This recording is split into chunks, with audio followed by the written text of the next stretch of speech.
we have two speakers, Laura Borghetti and Milan Vukaśinović. And the title of their talk is Byzantine Springs as Heuristic Intensifiers, Ecocritical Readings of Affective Entanglements.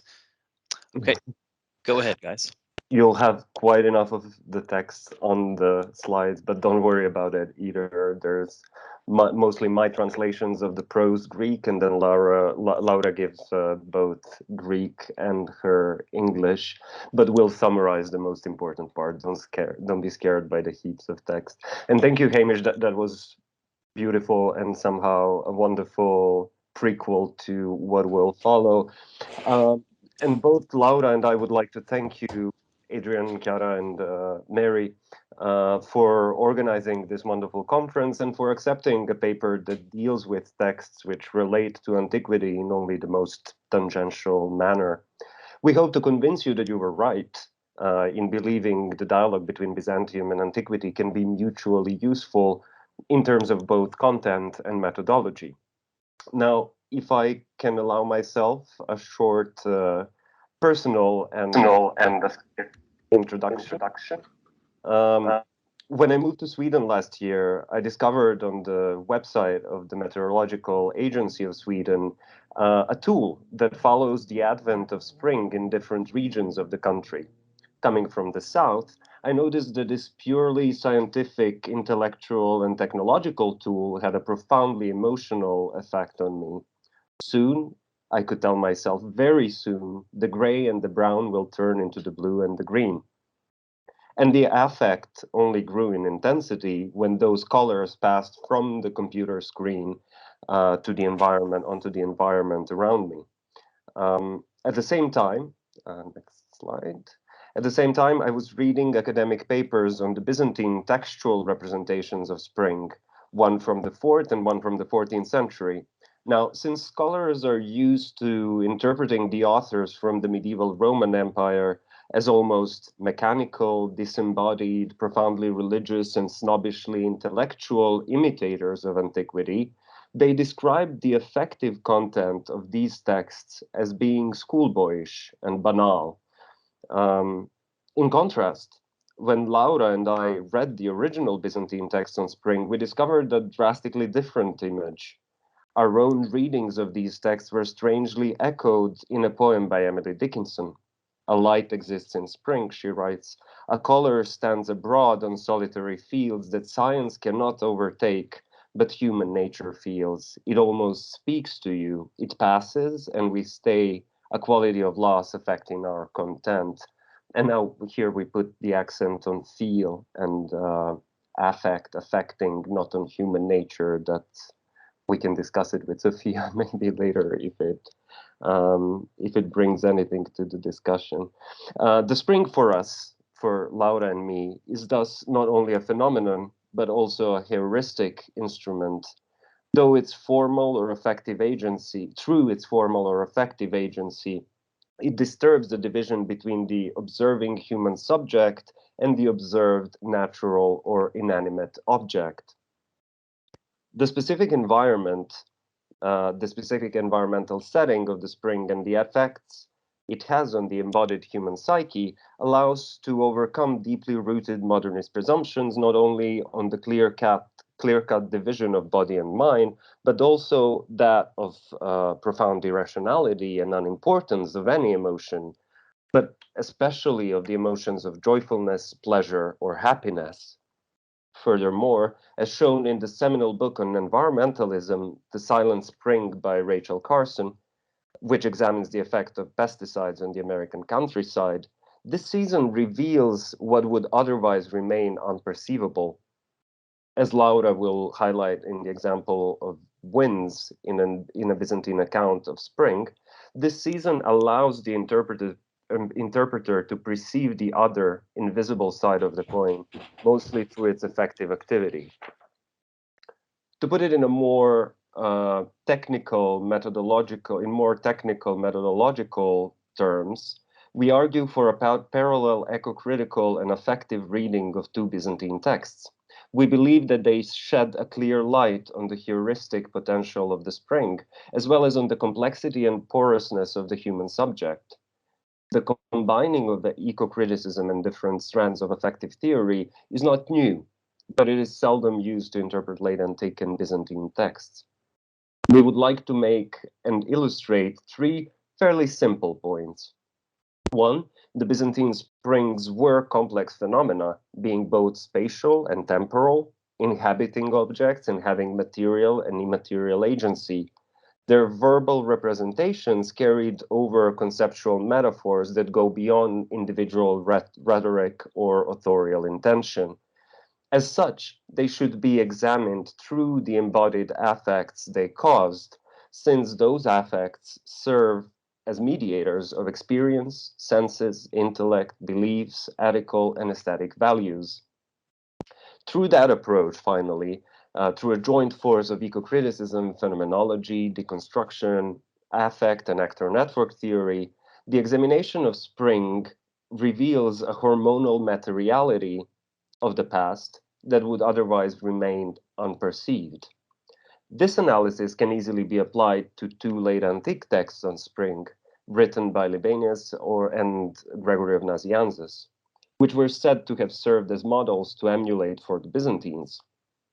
Although different in their scope, form, content, and occasion, they reveal a rich world of human and non-human entanglements, of resources and labor, of domino agencies that cut through natural and social spheres.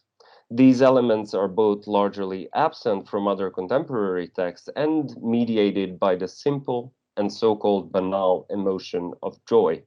However, since these texts have already received at least some scholarly attention, we would like to concentrate on two less popular ones, John Geometres' Ode to the Spring from the 10th century and Theodore Il Laskaris' Encomium to the Spring and the Charming Man from the 13th century.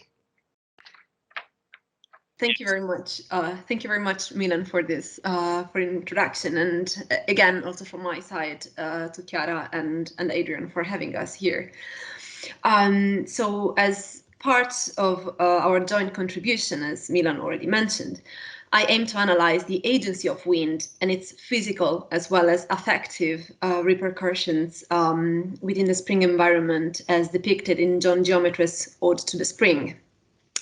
I myself got the chance a couple of weeks ago to experience this joint effect of physical and emotional repercussions of wind on myself, on the environment, while I was flying from Italy to Sweden, and our flight was 1 hour delayed, and I was getting very sad because I wanted to meet my boyfriend in Sweden, and there was the risk. It was highly likely that I would miss the connection flight in Copenhagen, and it was the last one in the evening. But suddenly the captain said, "Ladies and gentlemen, thanks to a tailwind, we are going to recuperate the delay." So I was very happy because then the delay was over, and then I got properly the feeling of how was involved somehow, both physically and emotionally, in the effect of the wind on the environment. So this experience let me think a little bit, and I brought it with me during the redaction of this paper. But it's now time to take a look to how the Byzantine winds physically and affectively interact with the human and the non-human domains in our text. So John Geometres' poem consists of two thematically different sections. We have an ekphrasis of spring, followed by the author's lamentation about his current tragic situation in life. Geometres is a Byzantine poet, soldier, and monk from the 10th century. And as Alexander Kashdan observes, John's general outlook in his literary works is rather pessimistic. He foresees a political crisis, onslaughts of barbarians, peasant poverty, earthquakes, and a menacing comet. We notice a similar negative attitude also in the second part of his poem. Here, the feeling of joy embodied in the spring vanishes and gives way for the dramatic depiction of Geometres' own desperation and loss of poetic creativity. In Geometres' poem, the concept of spring is meant both as a climatological part of the year and as an affective metaphor. and the wind plays a fundamental role in both these conceptualizations of spring.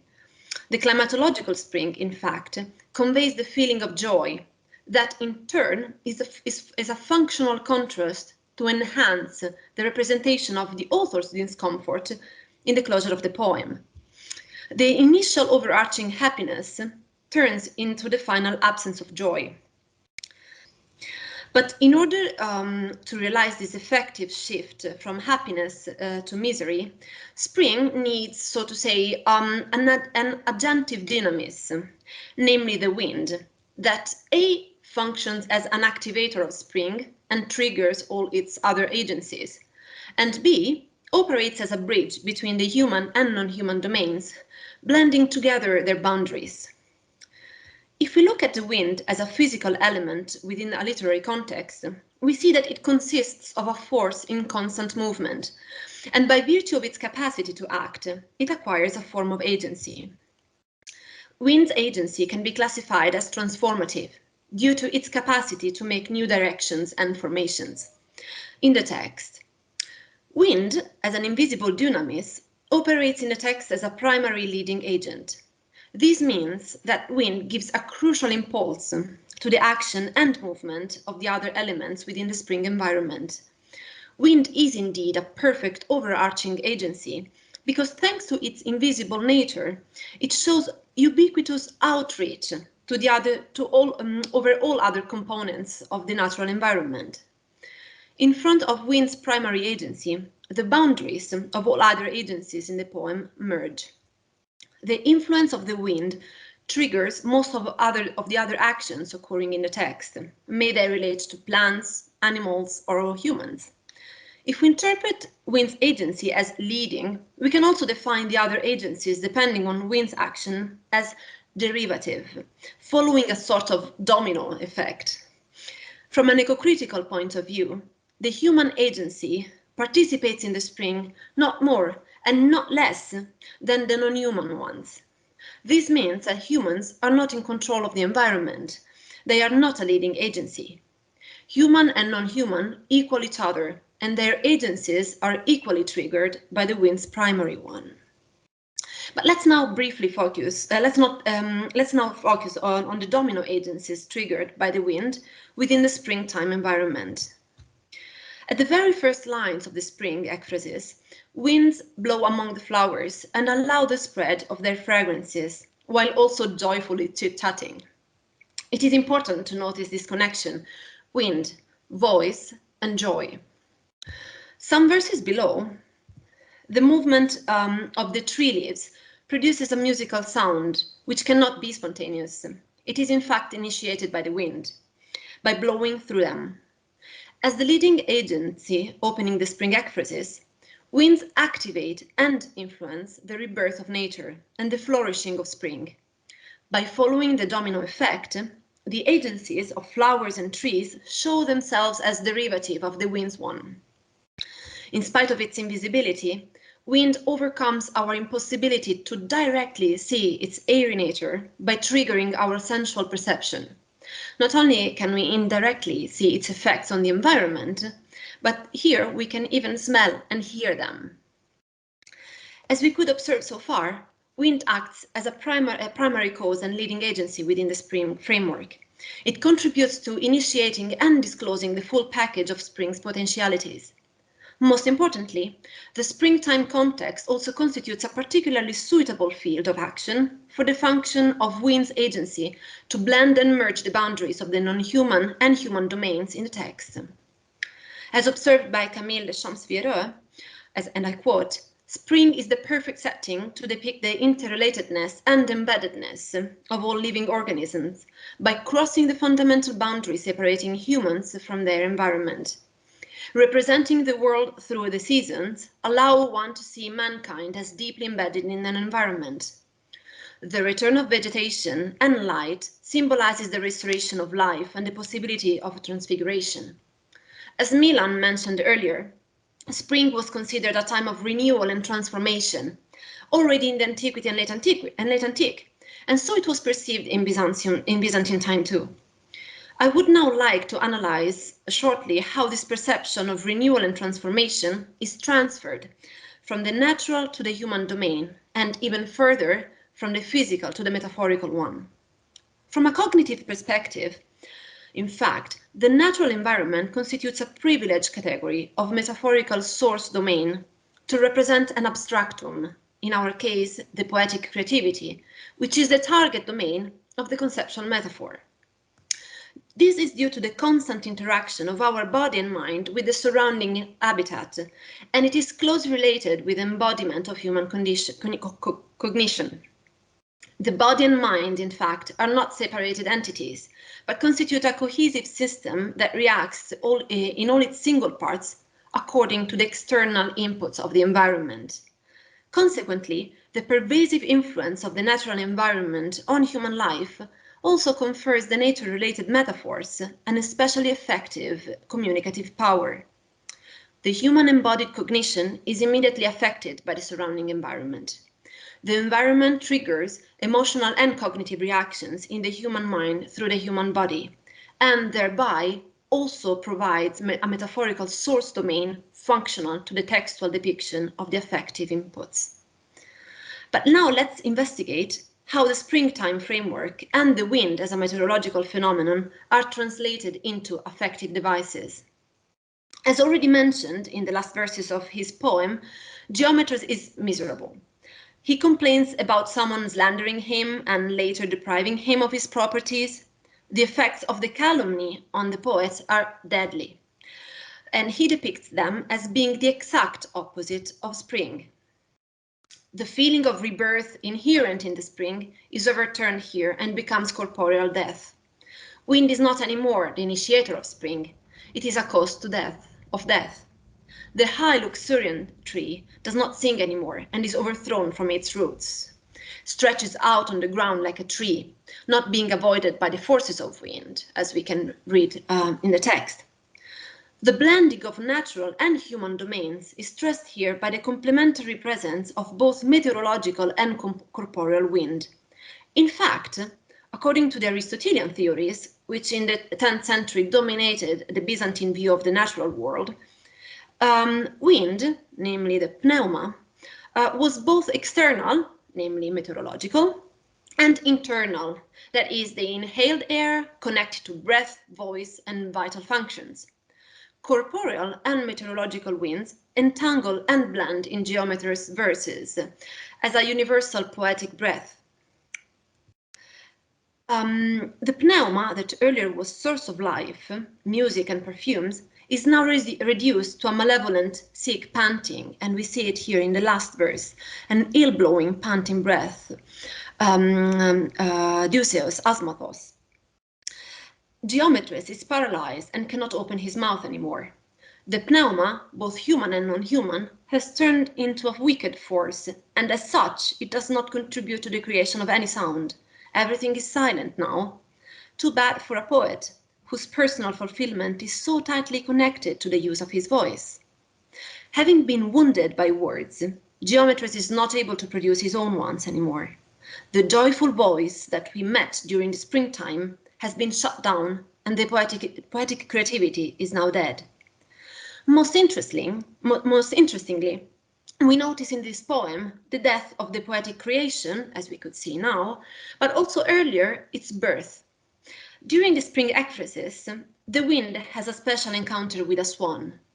The wind plays with the bird's wings as if they were musical instruments, and by means of the wind's agency, the swan starts singing and wondrously mutates both into a chanter and into an instrument. The blending of human and non-human domains could not be more evident. The case of the swan shows the fullest realization of wind's transformative agency. Its capacity to make new directions and formations results here in a complete metamorphosis. The metamorphosis of the swan into a chanter and a flute under the influence of the wind traditionally recurs as a metaphor for lyrical inspiration. However, since ancient Greek times, the swan is also known for singing only once, one time, before dying. Therefore, I argue that our swan metamorphosis not only depicts the birth of Geometres' poetic creativity, but also prefigures the death of his inspiration, as if the natural soundscape corresponded to the poet's lyrical voice. In this continuous conceptual exchange between human and non-human, physical and metaphorical domains, we find ultimate evidence within the possible parallel between the tree and the poet. On the one hand, we see the tree singing in the wind, but later being torn down by it. On the other hand, we have the author, who depends on the favor of the wind to get his poetic voice. In this constant entanglement of human and non-human, imagination and reality, can we perhaps fictionalize the poetic eye and dare postulate a conceptual identification, again a metamorphosis, of the poet into the tree? Wind is indeed a transformative agency, continuously endorsing movement, change, transfiguration, and cyclical development by overcoming boundaries or domains, be they physical, climatological, biological, affective, or metaphorical. The cycle of seasons, music and silence, joy and desperation, life and death, and ultimately human and non-human. And I shall now give the floor to Milan, who is going to disclose some similar, but yet very original, aspects of the Byzantine Spring from a later time.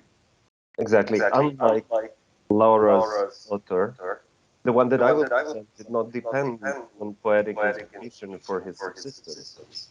He was a third generation of Roman princes and emperors residing in Anatolia after the Crusaders' conquest of Constantinople in the early 13th century. He was also a diligent letter writer, a composer of Christian hymns and theological treatises, a dedicated reader of Aristotle and Plato, a rhetorician, a political theorist, and a creative philosopher of the natural world.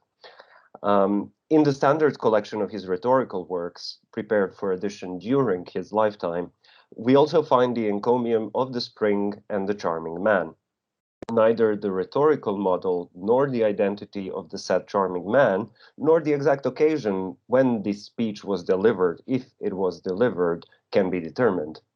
The praises of the season and of the man are tightly intertwined and developed in two overlapping themes, that is, the likeness of the man and the springtime nature, and the pervasion between the human and non-human entities. As in Laura's examples, the conceptual metaphors are pushed to the extreme and interestingly doubled and bidirectional.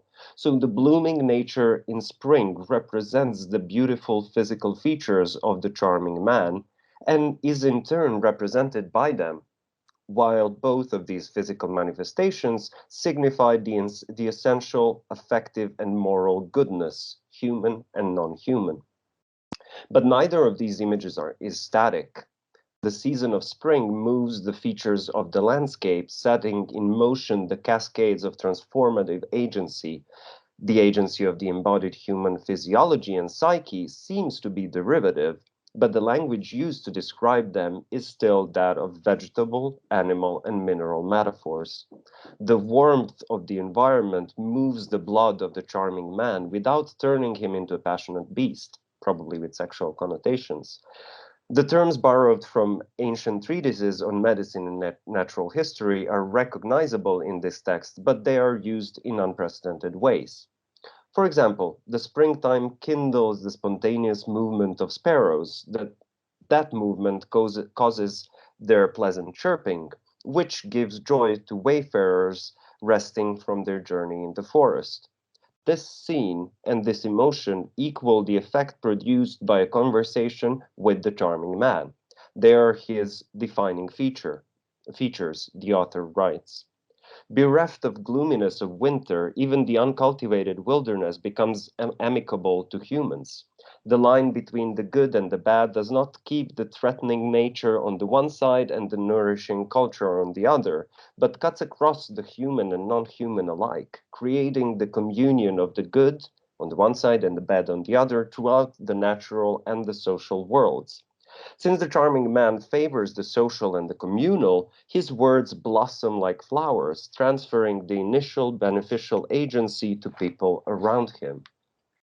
This man is a I quote, magnet that draws the soul of all to justice, even those harder to move than iron. He has a brilliant and marble-shining soul in the springtime cloudless sky, and his charming stride itself serves as a measure to distinguish the good people from the foul ones. Like the current of the Rhine separates bastards from the legitimate born ones, and the golden ore from mud. The sun, the clear skies, the meadows, the sparrows' songs, the colors and odors of flowers inhabit both the skin and the entrails of the charming man, and the moral value of all these elements is made perceptible through the affect of joy that both the man and the season incite in other human beings. So relational, as we said yesterday. The description of this psychological effect, of this physiological, effect, the description of this physiological event is worth quoting in length. The charming man is truly a floral fragrance, and the kind of fragrant juices and mechanisms rushing inwards through pathways of sensual perception by the means of minuscule particles through the cardiac instrument, muscles, veins, and arteries, they touch the heart. And thence, again, through the same veins, muscles, and arteries, they are transferred to the brain. Thereafter, the pleasure takes hold of all the vital members through the exaltation and variety of perfumes. All of these, on the one hand, inasmuch as being physical, give pleasure to bodily organs. On the other hand, since the words gushing forth from the charming man are immaterial, they gladden the immaterial nature of the soul, but not in time and through veins and arteries. Since the charming man has some kind of powerful substance, he touches the soul directly, producing great and ineffable joy. End of quote. The spring and the charming man are not only material and immaterial at the same time, they also cut through the categories of space and time. In a description of a strongly embodied experience, the people go through thistle and thorns of winter that cut through their clothes, leaving them bleeding up to the waist. Unless they are accompanied by a charming man, they turn into beasts. But the charming man is a good earth, an intellectual garden, that provides solace and salvation. It should be noted that in Byzantine religious literature, the spring often serves as a metaphor for Easter, the most joyous season of Christ's resurrection after his descent into the barren underworld. However, there are almost no traces of Christian rhetoric in this text, even in places that seem perfectly suited for it, and there are no grounds for linking the charming man to a Christ-like figure. What makes the charming man so charming is a sort of charisma, but its source is fully absent from the text. If anything, the charisma originates in his body. In this context, the springtime joyfulness is morally good, while the hibernal sorrow is bad in itself. I suppose that this text was often overlooked by Byzantinists because it does not fit into the matrix of usually elite, manly male, intention-driven, sovereign subjects as the only legitimate agents in the world, agents clearly delimited from their surroundings upon which they can act. Laskaris' encomium is challenging even from a gender perspective. In his seminal study on ecocriticism and intersectionality in Byzantine literature, Adam Goldwyn highlights the floral imagery typical of women and the wild animal one typical of men. In Byzantine novels from about the same period as this text, women are often depicted as the fertile ground, covered in free-growing vegetation that needed to be conquered and cultivated and turned into gardens by their leonine suitors. As an imperial heir, in his other texts, even Laskaris depicts himself as a lion, a proud and strong wild beast. Still, in his encomium, the man that author admires and tries to imitate is said to be a floral, fragrant garden, which inspires nothing but gladness. This is just one of the examples in which an effective ecocritical reading can help complement and complicate the standard scholarly interpretations. The main contribution, however, would be the possibility to observe the past reality beyond the paradigm of agentic rational emperors and generals, court intrigues, and military campaigns. The same author I examined here also wrote a satire of his teacher, claiming him to be a product of the union between a woman and a cabbage. The porosity of both the human mind and the human race could obviously cause joy on the one hand and laughter on the other. Looking more attentively at embodied effects and entangled bodies in ancient and Byzantine texts is sure to hold more surprises for us. Thank you, Milan. That was really fascinating and fun in the end. And let's now wrap up with some closing remarks. During our contribution, we could identify spring as a heuristic toolbox and as a dwelling place for numerous domino agencies, where the traditional anthropocentric mindset gives in to a fluid dimension of agentive interactions between plants, animals, and humans, minerals, and meteoric forces. These elements act on an equal level, mostly without any hierarchical supremacy over each other. As a consequence, the porosity of the boundaries between human and non-human nurtures the fluidity of the metaphorical identification of human features and emotions with natural elements and phenomena. Due to the embodiment of the human mind within the natural environment, spring constitutes a multifarious and extraordinarily fruitful source domain for affective metaphors. The wind, an elemental dunamis within the natural world, becomes human breath and at the same time vital force for the poetic voice and joie de vivre. The warmth of the environment, on the other hand, is tightly bound to the spirit and sanguineous vigor of the human being, who also embodies the scent of flowers that reaches and joyfully inspirits the sensorial perception located in the brain. Hence, during our journey through the lines of the Byzantine spring, we were able to shed light on how the natural world, the human body, and the human mind constitute a permanent synergetic flow of sensual, psychosomatic, cognitive, and affective information. And the ecocritical spring is the perfect device to bring this flow to fully disclose its expressive potential. Thank you.